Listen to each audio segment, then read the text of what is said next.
Albert Einstein once said, everybody's a genius, but if you judge a fish by its ability to climb a tree, it will live its whole life believing that it is stupid. Ladies and gentlemen of the jury, today on trial we have modern day schooling. Glad you could come. Not only does he make fish climb trees, but also makes them climb down and do a 10-mile run. Tell me, school, are you proud of the things you've done? Turning millions of people into robots, do you find that fun? Do you realize how many kids relate to that fish? Swimming upstream in class, never finding their gifts, thinking they are stupid, believing they are useless? Well, the time has come, no more excuses. I call school to the stand and accuse him of killing creativity, individuality, and being intellectually abusive. He's an ancient institution that has outlived his usage. So, Your Honor, this concludes my opening statement, and if I may present the evidence of my case, I will prove it. Proceed. Exhibit A. Here's a modern day phone. Recognize it? Here's a phone from 150 years ago. Big difference, right? Stay with me. Here's a car from today, and here's a car from 150 years ago. Big difference, right? Well, get this. Here's a classroom of today, and here's a class we used 150 years ago. Now ain't that a shame? In literally more than a century, nothing has changed. Yet you claim to prepare students for the future? But with evidence like that, I must ask, do you prepare students for the future or the past? I did a background check on you and let the record show that you were made to train people to work in factories, which explains why you put students in straight rows, nice and neat, tell them sit still, raise your hand if you want to speak, give them a short break to eat, and for 8 hours a day, tell them what to think. Oh, and make them compete to get an A letter which determines product quality, hence grade A of meat.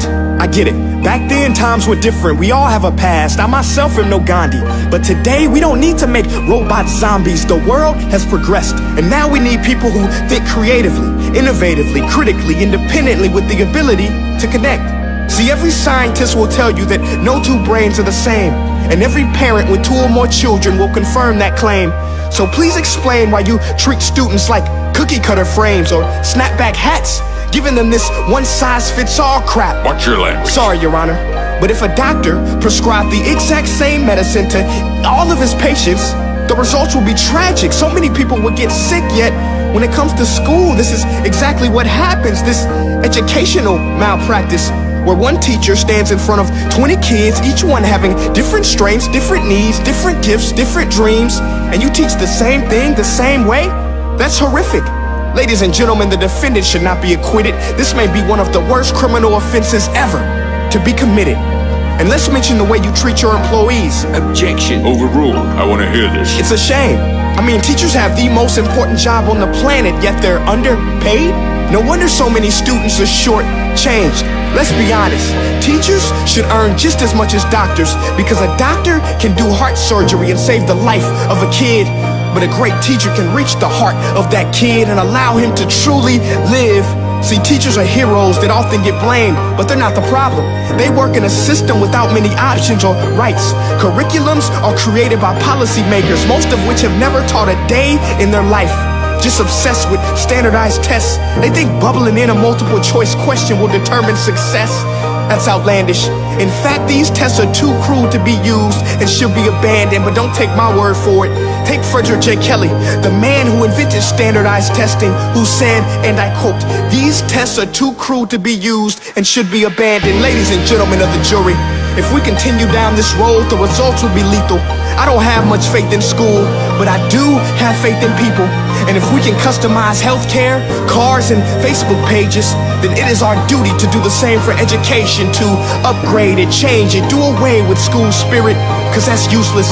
Unless we're working to bring the spirit out of each and every student, that should be our task. No more Common Core. Instead, let's reach the core of every heart in every class. Sure, math is important, but no more than art or dance. Let's give every gift an equal chance. I know this sounds like a dream, but countries like Finland are doing impressive things. They have shorter school days, teachers make a decent wage, homework is non-existent, and they focus on collaboration instead of competition. But here's the kicker, boys and girls. Their educational system outperforms every other country in the world. Other places like Singapore are succeeding rapidly. Schools like Montessori, programs like Khan Academy. There is no single solution, but let's get moving. Because while students may be 20% of our population, they are 100% of our future. So let's attend to their dreams, and there's no telling what we can achieve. This is a world in which I believe, a world where fish are no longer forced to climb trees. I'll rest my case.